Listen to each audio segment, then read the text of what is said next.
Mga kababayan, Assalamualaikum warahmatullahi wabarakatuh. Madayaw ug maayong adlaw kaninyong tanan. Magandang araw sa inyo lahat. Ang mga natutunghayan natin ngayon ay dapat ikabahala ng bawat Pilipinong naniniwala sa demokrasya, anuman ang kanilang paniniwala o kulay sa politika. Nakikita natin kung paano ginagamit ang mga institusyon ng gobyerno at ang pera ng taong bayan laban sa anumang oposisyon. Sa halip na tutukan ang mga tunay na suliraning kinakaharap ng ating mga kababayan, ginagamit ang kapangyarihan upang patahimikin ang mga boses ng mga hindi sumasang-ayon. A democracy cannot survive when those in power see every critic as an enemy and every opposing voice as a threat. I have always believed that the independence of our institutions must be protected.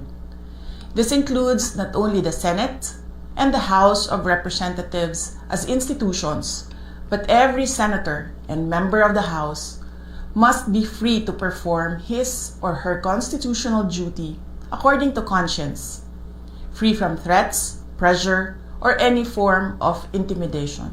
Good governance does not require the elimination of opposition. Democracy works best when there is a healthy opposition that is free to question.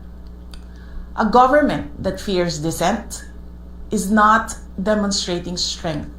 It is revealing insecurity. And that insecurity is reflected in the direction our country is taking today. The current state of our nation reveals three disturbing realities.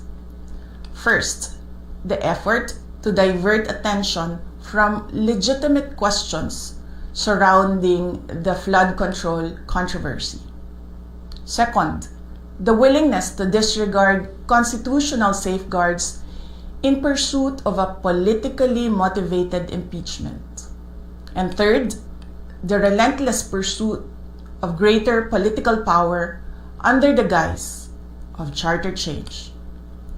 These are the symptoms of a government that has become more preoccupied with protecting power than serving the people.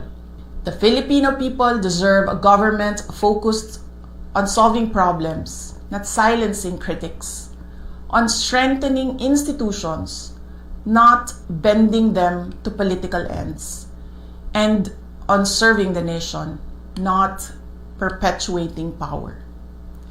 Democracy is not weakened by dissent. Democracy is weakened when those in power become afraid of it. Shukran.